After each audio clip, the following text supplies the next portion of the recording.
All right, Nick, definitely appreciate him joining me. And we are going to move into our next guest, Esteban Carrillo, Ecuadorian journalist. Wait a minute, I'm sorry, Esteban.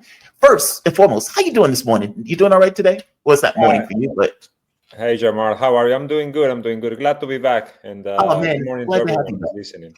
And just so people would know, Esteban Carrillo, he's Beirut-based Ecuadorian journalist, current editor for The Cradle, previously with Telesur English. I have gotten really good rolling these R's. I have practiced this in the mirror far longer than I care You're to doing own up great. to. Yes. But welcome back, man. You doing okay? Yeah, I'm doing good. I'm doing good. Everything's fine, thankfully. Where are you now? Are you still in Canada or are you back in Beirut? No, I'm still in Canada. Haven't gone back to Beirut, but as you said, I'm still a news editor for The Cradle, still following the news, Okay, good. still working on all of this.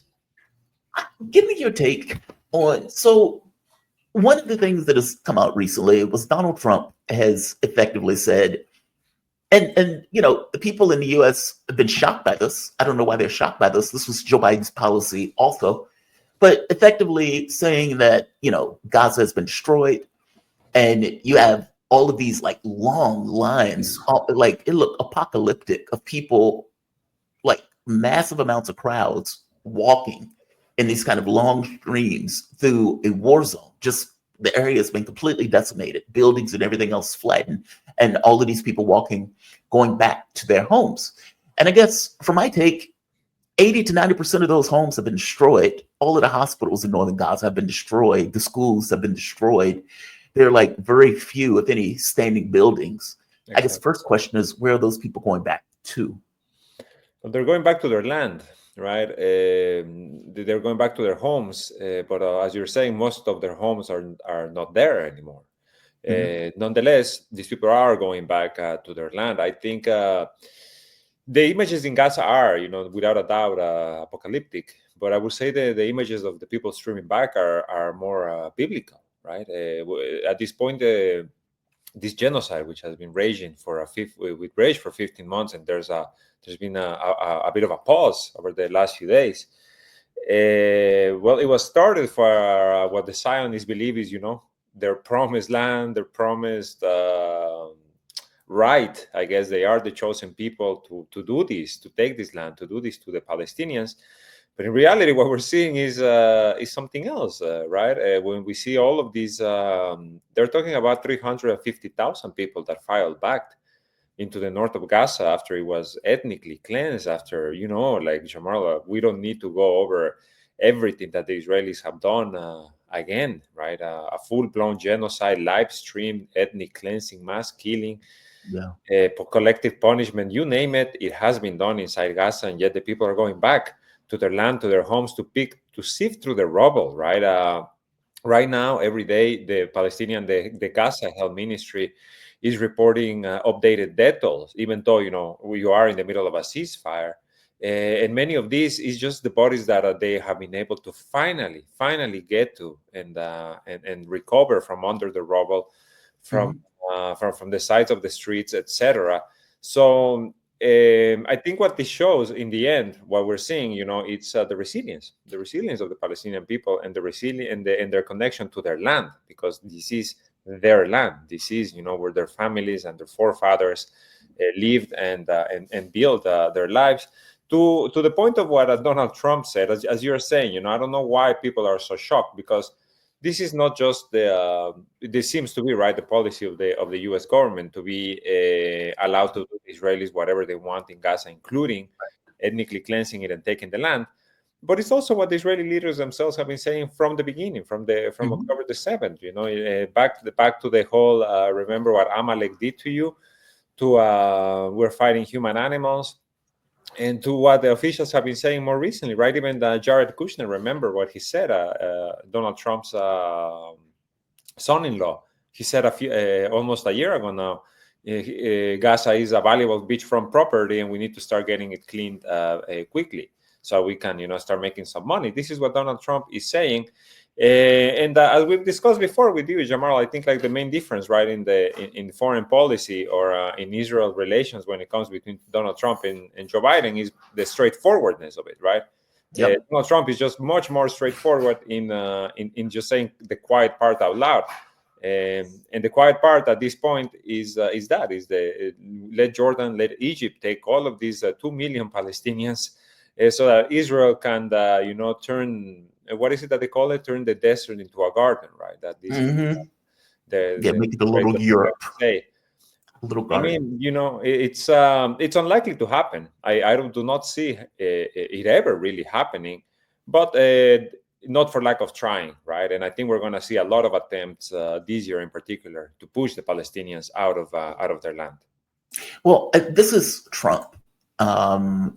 Just to give the audience the reference of what Donald Trump was saying in relation to this, effectively saying he wants to clean out Gaza. I'm talking to General El-Sisi tomorrow sometime, I believe. And I'd like Egypt to take people, and I'd like Jordan to take people. You're talking about probably 1.5 million people, and we just clean out that whole thing. It's it's over the centuries that's many conflicts that site, and I don't know. It's something has to happen, but it's literally a demolition site right now. Almost everything's demolished, and people are dying there. So I'd rather get involved with some of the Arab nations and build housing in a different location where they can maybe live in peace. I mean, the thing is, it's not like this idea is new, right? I mean, this was Joe Biden's idea. It's like, okay, this area has been destroyed. We can't pressure Israel, or at the very least, we're not going to pressure Israel into doing anything. So what if we just take everybody out, we ethnically cleanse the area, and we let Israel take the land and expand into the West Bank and into Gaza? Oh, this is a brilliant idea. We just need to get Egypt and Jordan involved. And Jordan and Egypt said, go pound sand, basically go kick rocks. We're not doing that. Because what they know is, A, those people are not going to be allowed back in the moment that they're evicted and they're kicked out. This has already happened once before. So no, that's not necessarily going to work. I guess my thing is Joe Biden was a uniquely weak president. And he didn't seem to mind being humiliated over and over and over again. Trump is a little bit different on this front. Do you think that the U.S. has any pressure at all to apply in order to affect his will? Because if you think about it, Trump seems to have taken an idea that if he's belligerent, if he escalates, he can effectively make the world terrified of him. Now, this works if you're talking about, let's say, Europe. Where Denmark is so terrified that they're effectively telling its European allies, all right, just don't say anything. Just be quiet. He'll be okay. It's like, just not bring it up. Just don't provoke him. Don't make Papa mad. Don't make him angry. Exactly. That's their policy, right? That's what they're dealing with on the issue of sovereignty, where the U.S. president effectively said, I'm going to take Greenland. I'm going to steal Greenland. This does not work with Russia because it's like, A, you have no more weapons to give. You have no more sanctions to give. You've effectively lost the war. After 3 years of that war, you have nowhere else to escalate short of a nuclear war, which I don't get the sense that Donald Trump wants. So, in one sense, this plan of, okay, I'm going to escalate in order to try to get a deal. Okay, that's not going to really work with Russia. That will work with Europe. Will that work with Egypt? And will that work with Jordan? I mean, these countries are effectively client states on some level of the United States. A huge amount of money goes from the U.S. coffers into Egypt and, for that matter, into Jordan. Will that create, let's say, pressure to allow Trump to do what he wants? Or this is going to be a hard no, any way you look at it? I don't see Egypt and Jordan in particular being, the nations that stand up to the United States. As you're saying, they are completely client states. They are beholden to whatever the current inhabitant of the White House says. But they also need to. They also need to consider the leaders, mainly the response from the people, right? From civilians. I think. Sadly, at this point, that question still is up in the air, right? Remember when the genocide started, there were a couple of instances of Egyptian police, opening fire on Israeli tourists, killing a few Israeli tourists. The Israeli soldier who crossed, remember there was an Israeli soldier who crossed into Gaza and opened fire on Israeli troops as well. Mhm. Jordanians have also supported the Palestinian resistance in different ways. In Jordan, you're talking about 2/3 of the population is of Palestinian descent, as you described yourself, because of the original Nakba, because this already happened. This already happened once. They already pushed hundreds of thousands of Palestinians into their land, and Jordan essentially had to, take them for their own decisions. But so we'll have to see. We'll have to see what's actually going to happen. I think the biggest resistance is going to come from the Palestinian people themselves. I mean, just look at Hamas, right? Look at the last prisoner exchange, when they built this whole stage, and you've seen already, all of these Hamas soldiers that are coming out of the woodwork, coming out of the tunnels, essentially, and trying to humiliate Israel, right? In a media sense, like showing them, like, hey, we are here, we haven't gone anywhere. And in reality, we've kind of reconstituted our forces, right? A few months ago, the Israeli government was saying that they killed about 17,000 Hamas fighters. And now, last week, I think it was Israel Hayom or Haaretz, or one of these Hebrew outlets, that was saying Hamas has managed to recruit 15,000 more fighters. Mm-hmm. So essentially, you're 1-to-1, right? Everyone you killed has been, if according to you, right, to your own figures, has been replaced. So where does that leave you? Where does that leave the war machine? Where does that leave the goals? The strategic military goals for Gaza, which were to eradicate Hamas. So Israel failed in that regard. And the images of the Palestinians returning north, the images of the Israeli soldiers leaving the Netzarim corridor, right? This land corridor that they built to separate the north from the south of Gaza. A few days ago, soldiers were required to leave as per the agreement of the ceasefire. They left in tears. This is what Israeli media said. This is what Channel 14 said. They left in tears, asking themselves, what did we even do for the past year if we haven't achieved anything, right? In the north of Israel, the settlers are refusing to return, essentially for the same reason, saying there's absolutely no security for us there. So what has Israel achieved besides the mass murder of Palestinian people, besides leaving, about 30,000, 35,000 Palestinian children orphaned? A large percentage of Palestinian children are now being taken care of by people who are not even related to them. Mm-hmm. People who decided to take in this lost child. This is what Israel achieved. In military terms, they didn't achieve anything. So if Donald Trump comes in and starts pushing for the displacement of Palestinians to Egypt or to Jordan, I don't see how that's going to be achieved on practical terms, right, on the ground. And other than that, to your question about what leverage, I think Donald Trump has plenty of leverage, right, with Israel. I think he's not going to play.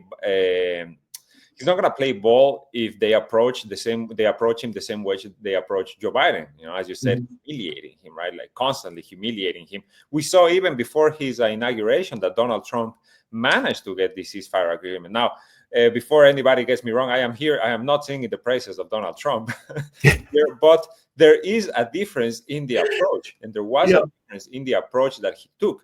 Because the ceasefire agreement that Israel agreed to implement was essentially the same that was already on the table since May, right? And since May, Joe Biden and the White House essentially bent over and accepted anything that came their way because it's Israel, right? But now you have Donald Trump who wants to, has other designs, right? He doesn't want to leave Israel on its own ever, obviously. But he's not gonna play ball the same way that Joe Biden was playing ball. So again, they have Syria, for example. I was just reading that there's talk in the White House about again withdrawing troops from Syria, and this is something that has Israel a bit on edge, because Syria at this point is melting pot for terrorism. Now, we've talked again before, right, how all of these people who were former ISIS and Al Qaeda commanders have never really targeted Israel.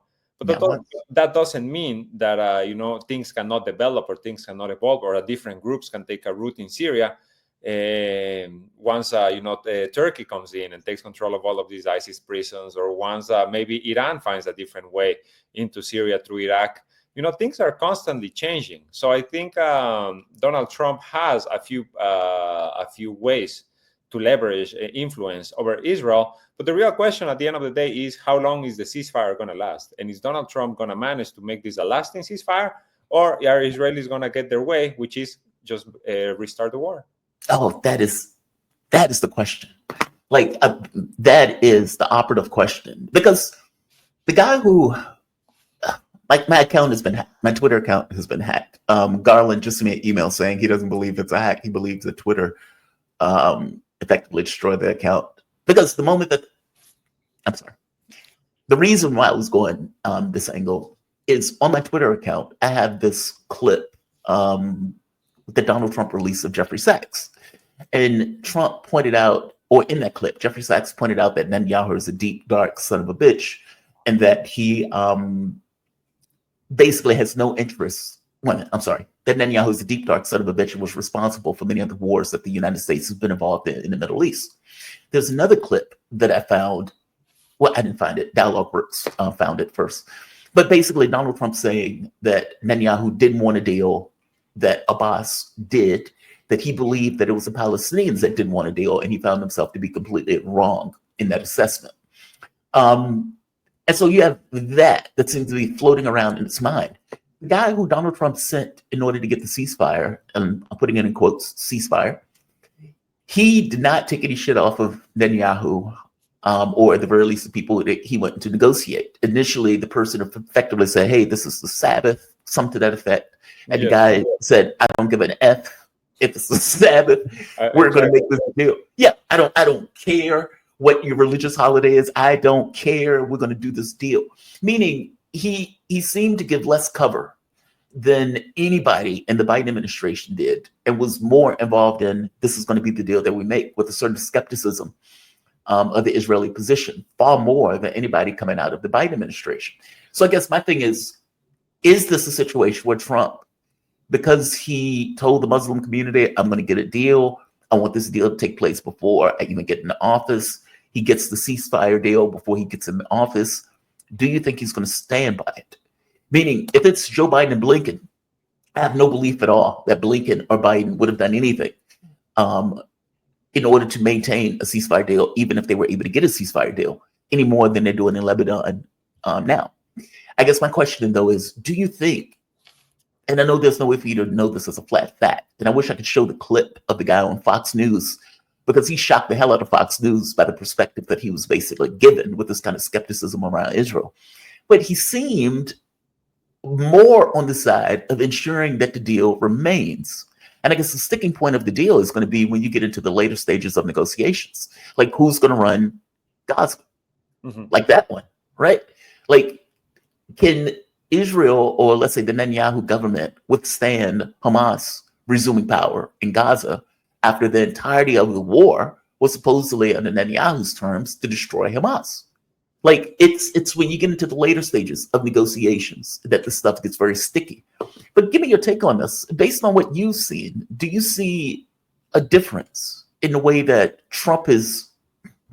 This is kind of a difficult question to ask, because I know you don't necessarily have the answer for this right off the bat. But do you think that there's more of an incentive for him to maintain this deal now that the deal is in force? Like, because even Joe Biden's thing is, well, let's get a ceasefire first, and then we can try to maintain the fact once the shooting and once the fighting stops. It's very possible that Trump is also starting with that premise. But I guess the question is always whether or not he's serious about putting pressure to Israel in order to maintain it, because that's where the pressure is going to need to be applied.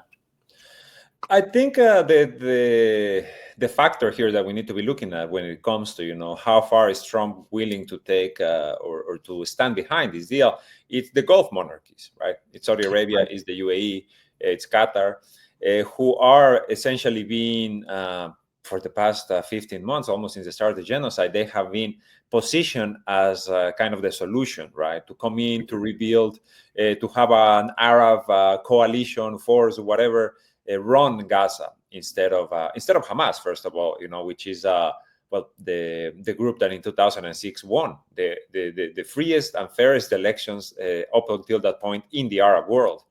And then, we know what happened. We know about the blockade, and we know what it eventually led to.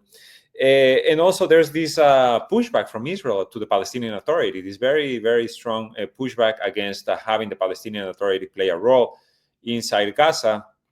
Israel wants this Arab coalition. They want the Emiratis, and they want the Saudis to take on this role, because this would essentially allow Israel to be in control, right? In one way or another, or at the very least, the U.S., right?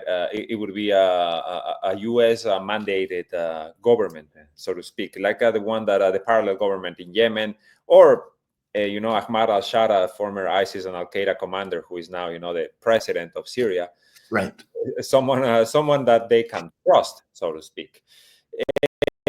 So I think I think that's where the question really lies, as far as how far is Donald Trump going to stand behind the ceasefire deal. I think for him this was an achievement, right? To get this done before his inauguration, to put all the pieces in place. Again, I am not one to sing the praises of either Joe Biden or Donald Trump, but there was a complete, night and day difference in how this was done, and even what we're witnessing now, right? Even the release of the Palestinian prisoners. You're talking about hundreds of women, children, elderly people who were convicted for life in prison are being now released to the West Bank, going back to their families. How long is this going to last? I do not know. I do not expect it to last very long, though, because we need to always consider that the Israeli project is not a project about living together. It's not a project about coexistence. Right. It's not a project about respecting international law. That's been proven at this point, I think, beyond a shadow of a doubt. This is an expansionist project. This is a warmongering project, a bloodletting project that it's looking to exterminate the native population, and they're going to find a way. And I think what they did in Gaza, it's already set the stage, for the next several decades. The UN is talking about 15 years just to clear the rubble, not even to reconstruct. To reconstruct, they're talking about decades. They're talking about billions upon billions of dollars. And of course, the way they're going to approach it, the whole, let's push them out into Jordan or into Egypt is, well, how are you going to have civilians there while you rebuild? And look at all of the chemicals that are being released into the atmosphere, and the asbestos and the unexploded bombs, and et cetera, which, well, there is a point, of course, but it's not the reason why, right? This is not allowing people out of there until it gets cleaned up and rebuilt so they can come back. This is just kicking them out, and you're never coming back. They are never going to be allowed back into Gaza. So I think if the Gulf monarchies are going to be okay with this, because let's remember, Saudi Arabia still wants to normalize with Israel.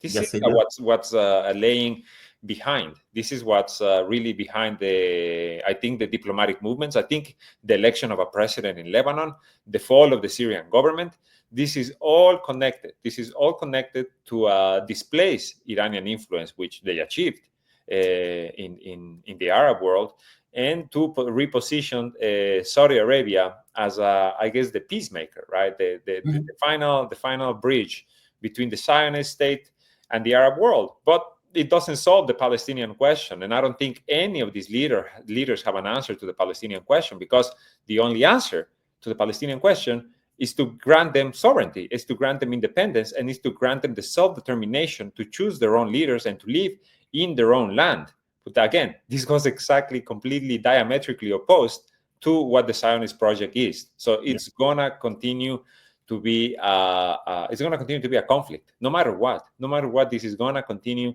to spark wars, to become a conflict, and until you either kill all of them, which it seems they seem to be willing to do, or simply accept that the way forward is either coexistence or letting Palestine, freeing Palestine from the Zionist state. Well, they don't seem to want coexistence. And it seems that at this point, between killing them all off, they seem to be perfectly okay with either killing or expelling them out of the country. I don't even know how the expulsion thing would even work. I mean, what are they going to do? Forcibly kick 1 million people out of Gaza? Is that the plan? Like, it just seems over the top. I mean, yeah, I suppose you could do it, but the fallout of something like that is astonishing. And you're getting Europe every so often. I think it was Macron. It was like, we are not going to accept Israel taking over Gaza. It's like, just shut up. You know, it's like, just shut up. It's like, I don't need your take, dude. Europe has zero power in any of this stuff. I was talking to Glenn Deeser earlier today, and we were pointing out how Europe is being cannibalized, and they are not accustomed to being in that vassal status in the way that Donald Trump is humiliating and making them sure that they know you're a vassal, no more, no less. Mm-hmm. From your take, what is going on in Lebanon right now? I like you said, they re-elected, or they just elected a new president. From my understanding, the new president is effectively a tool, like a full-blown tool of Western interests. It was, and again, correct me if I'm wrong on any of this, the winning of this particular president indicates how Hezbollah has effectively lost power in the context of Lebanon, especially after the war. What is going on right now? I mean, from my understanding, Israel was shooting at people who were returning back to their location. And there was supposed to be this deal where the Lebanese military would take over the areas that Israel was effectively invaded and occupying. That doesn't seem to be the case, though. Israel still seems to be maintaining their current position against the ceasefire agreement. What's going on in Lebanon on the ground? As you said, the ceasefire, right? Israel and Lebanon agreed, you know, this is such a difficult topic to discuss, honestly, because they did agree, right? This was the announcement. They agreed to a ceasefire, but then only one side respected the ceasefire, and the other side just kept bombing. Well, Lebanon, right? It was Israel that violated this agreement over 1,000 times before it ended on Sunday morning. What we saw on Sunday was Lebanese families, Lebanese civilians stream back to the south and start pushing back Israeli troops. They liberated about 36 towns non-violently. I'm talking about families. I'm talking about civilians, unarmed civilians, just going back to their homes. Right. Standing, you must have seen the images of the woman standing in front of the tank pointing at her, you know, point blank of the people just like confronting these Israeli tanks and getting shot at. Again, and images that display the failure of the Israeli state in achieving any of its military goals. Now, in this case, in the south of Lebanon, what's going on now, in particular, it's a U.S. mandated extension of this ceasefire. Right, the U.S. on Sunday said this ceasefire is going to be extended for 3 weeks. Lebanon and Israel have agreed to it. And then the Lebanese government came out and said, we didn't agree to anything. I don't know what you're talking about. But eventually, they did say, yes, we are going to extend. Because, as you're saying, I think at this point, more than a tool of the U.S. government, the Lebanese government is more of a hostage. It's a hostage of the Israeli government and of the U.S. government as well. Lebanon, Hezbollah, as you said, they have... They lost a lot during this war. I don't want to say they lost the war because I don't think the war is over, but I do think they lost this battle because they did not anticipate, I would say, the ferocity with which the other side was going to come at them. You know, Israel did take this war in existential terms. They did act as if this was existential, and I think the axis of resistance, save a few marked exceptions, such as Yemen, they did not act like this was existential. They did act like they could, gain the strategic advantage, that they could find a diplomatic solution, etc. And the whole slow escalation that they were doing. Hindsight is 2020, and right now Hezbollah is looking its wounds. And more than anything, Hezbollah is allowing the Lebanese government and the Lebanese army to take control, right? This is what this ceasefire agreement was. Hezbollah did not particularly agree to this ceasefire. They didn't come in and officially sign on to it, but they did say, we will respect it. We will respect it, and we will let the Lebanese army and the Lebanese government, and we will not stand in the way on the formation of a Lebanese government after 2.5 years. 2.5 years after elections, finally, right? And now Nawaf Salam, the president, the former lead judge at the ICJ, is is confronted with a country that all of a sudden, all of the crises that were frozen on October the 7th, 2023, have resurfaced, right now, including the occupation of the south of Lebanon. Now, right now, Ynet, the Israeli outlet, is saying that the Israeli army says they will not withdraw from the south of Lebanon until the Lebanese army shows that it is in control, right? Shows that it is in control. What does this even mean, right? Like, I don't even know what that means. Why are you the ones that are going to determine, right? Why is the Israeli army the ones that have to give the go ahead? There's a 5-member committee that is overseeing this ceasefire. It should be them that say it should be UNIFIL, right? The UN interim forces in Lebanon that give their okay. It shouldn't be the opposing army, right? And why doesn't Hezbollah? Why doesn't the Lebanese army? Why don't they get to say whether Israel, is adhering to the terms or is in control of the north, right? That they're not going to let these demented settlers cross back into Lebanon, because they were already, these Zionist settlers crossing into Lebanon and renaming Lebanese towns in Hebrew. So why doesn't the Beirut get the say in this as well? And I think, well, sadly, we all know the answer to that. Lebanon is a country that is currently being held hostage between a genocidal state, a genocidal army, and ISIS 2.0.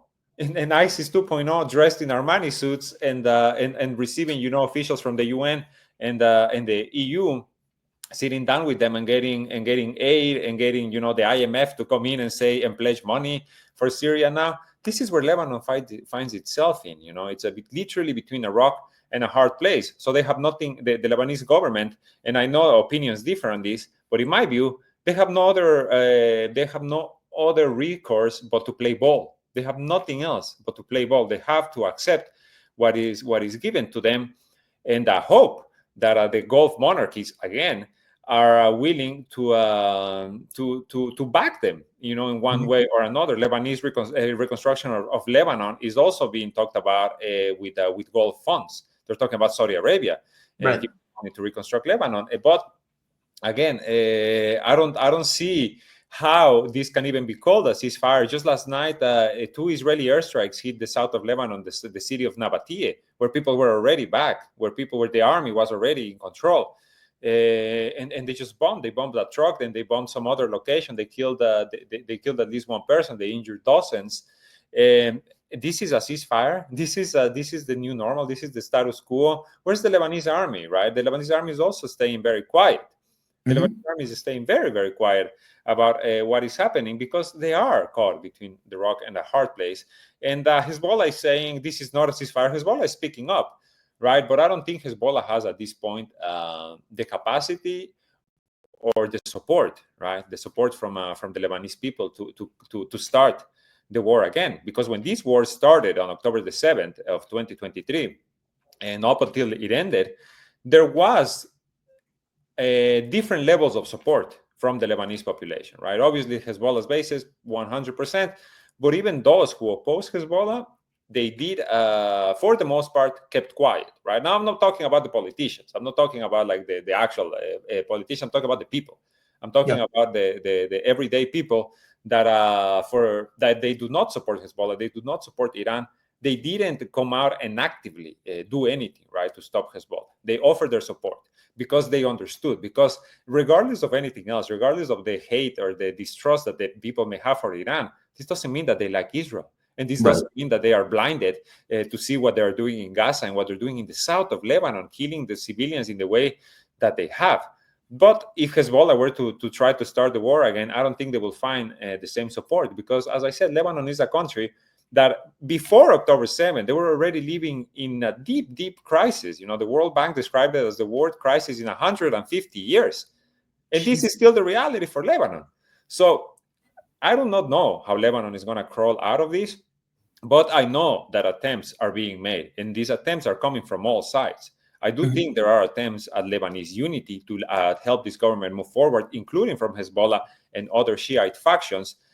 But again, just like in Gaza, it depends on how long and how much other regional players are willing to back Lebanon in this, and whether Israel is even willing to play ball. Well, I suspect that Israel wants that territory Look, my Greater Israel. approach. It goes up Yeah. to Turkey. Oh, well, right. Especially in relation to Syria. Yeah. Yeah, I guess you're absolutely right.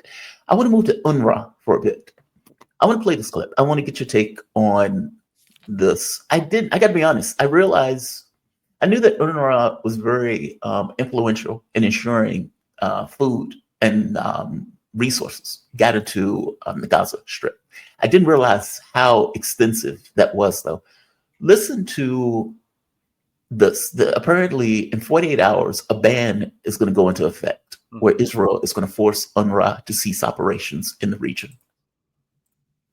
The United Nations and the Security Council that the legislation concerning UNRWA's activities in Israel will officially come into force in 48 hours on January 30.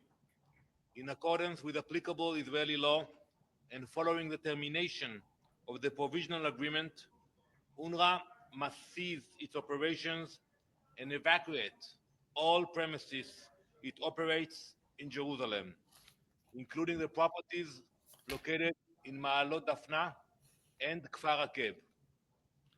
The legislation forbids UNRWA from operating within the sovereign territory of the State of Israel and forbids any contact between Israeli officials and UNRWA. Furthermore, UNRWA would be prohibited from maintaining any representative, office, service, or activity within our territory. Israel will terminate all collaboration, communication, and contact with UNRWA or anyone acting on its behalf. So, what this sounds like is a continuation of the starvation plan. And to be clear, so right here, 60% of the food aid to 2.3 million Palestinians in Gaza comes from UNRWA. Mhm. Think about that, 60%. And this is already a situation where we were starving the Palestinian population during the war. And now they're like, yeah, we need to also starve them after the ceasefire apparently comes into effect. I don't believe for a moment Trump is going to do anything about this. I don't think he's going to put the screws to him.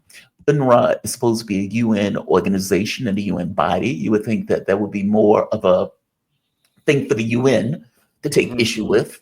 I have yet to hear the UN say anything about this, or at the very least, nothing is bubbled up. Well, you know that the UN is Hamas, Jamal, so what can they do? And there's that, right? I mean, and keep in mind, all of this came from this fake story that Israel put out that UNRWA had been working with Hamas on October 7th. None of this was real, by the way. This is, this goes into the category of systemic mass rape and babies having their heads chopped off with Hamas fighters taking a dump in the skull of the babies. Like just outlandish stuff that these people were out there saying. Give me your take on this. What is going to be the overall significance and effect of this? And I guess the question is, has the UN complained, pushed back, criticized, sent a strongly worded letter, anything? Yeah, for sure. Saying this is outrageous. Yeah, for certain. Because, as you're saying, they have done that. It's not going to go past that. You're not going to see Israel get, removed from the UN, have its membership revoked, or any sanctions against Israel. They should. God forbid. Of course, yeah, they should. It's insanity. We're living in the upside down world, sadly. And so this campaign this is kind of like the final nail in the coffin of UNRWA. And again, this has the okay from the Donald Trump White House. Like everything that we're seeing Israel do today has the okay of the White House. And I think since the implementation of the ceasefire, what we have seen of what the Israeli state has done comes with the thumbs up from the White House. And the situation with UNRWA, it's truly, as you're saying, it's just the perpetuation, perpetuating the starvation as a weapon of war. It's removing the only agency that gave Palestinians, food, education, work. Right, over the past 20 years inside Gaza, you're talking about over half, maybe around 2/3 of the working age population. They work for UNRWA because it's the only agency that is present or that is capable of providing salaries for Right. for Palestinians who are living under a blockade, under an economic blockade, under air sea blockade. Those who didn't work for UNRWA, they were working outside in the occupied territories for Israeli companies, as prisoners essentially. They were taken as prisoners on October the 7th. All of these Palestinian workers, they were taken as prisoners inside Israel. So this is again the same tactic, right? This policy that includes the displacement of Palestinians to Egypt or to Jordan, that includes, as you said, the mass murder and the torture and the rape and the disappearances and everything, etc. It also includes the destruction of UNRWA, the destruction of the healthcare system. Who's going to rebuild the healthcare system, right? Especially now that you're pushing the UN out of here, and that's not even to get into the West Bank, where Israel is currently raiding Jenin, or is raiding Tulkarem, and just last week the Jerusalem municipality ordered 45 families east of Bethlehem in the occupied West Bank to leave because they're going to demolish their houses. They're going to demolish about 100 houses and just take the land because why? Because they can. That's going to stop them, right? They can. So they can do this with UNRWA. And right now I was checking since the ceasefire started, they're talking about over 4,000 aid trucks have entered Gaza. And as you said, this is not enough. This is not enough. 4,000. That's it. Exactly. And before October the 7th, Gaza needed about 500 trucks daily. Right. Daily, before, when the building still stood, when the hospital still existed, when the infrastructure for water and electricity still existed. Now, not even that exists. And on top of that, you want to remove the main humanitarian agency providing support for Palestinians. And as you said, Jamal, due to a smear campaign in which UNRWA is accused of taking part in the October 7 attacks, after an internal investigation was conducted, if I'm not mistaken, UNRWA let go between 6 or 9 people who they had some connection to the fighters who that day broke into the southern Israeli, broke out of Gaza, right? Broke out of the Gaza prison, and they let them go. And what else did this investigation find out? They found that the confessions from UNRWA employees saying that they work with Hamas, they came under torture. Israeli troops tortured them into admitting that they had anything to do with the 7 October attacks, and now they're writing it into the destruction of what is essentially the only provider for Palestinian people, right? And what is next, right? What is next for them? It's the same question as what is next for them in terms of being displaced. What is next for them in terms of surviving, right? The next month, much less the next few decades. Wow. This is just outrageous. I mean, yeah, I guess that's the question. What is going to happen going forward? Esteban, man, thank you for this, man. I really do appreciate it. I always appreciate your take on this stuff. You are well read on this. You know your stuff. Esteban Carrillo. He's a Beirut-based Ecuadorian journalist, current editor for The Cradle. Previously with Sir English, another fantastic organization. Thank you, my man. You be safe. Thank you, Jamal, and we'll talk to you next time. Bye-bye. Have a good one. Thank you.